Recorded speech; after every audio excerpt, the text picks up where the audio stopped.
الحمد لله وكفى وسلام على عباده الذين اصطفى وبعد. اسلام د ژوند بشپړ نظام د سیاست هنداره د اسلامي حکومت اوصاف.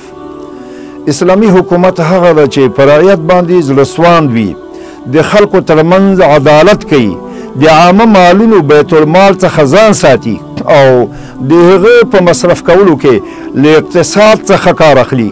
مسؤلیت امنیت، د قانون تطبیق، د تعلیم عامول، د دفاع او قوت وسایل مهیا کول، روغتیا ساتل، په عامه ګټو پاملرنه، ثروت او شتمنیو ته وده، د مال ساتنه، د نیکو اخلاقو تقویه، د اسلامي دعوت خورول، حقونه ورسره اخلاص، دوستی، وفاداری، اطاعت او په سر و مال مرسته کول.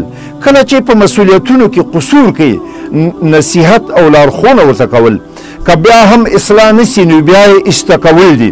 دا ځکه چې د خالق په نافرمانۍ کې د مخلوق اطاعت نشته. سبحانك اللهم وبحمدك اشهد ان لا اله الا انت استغفرك واتوب اليك.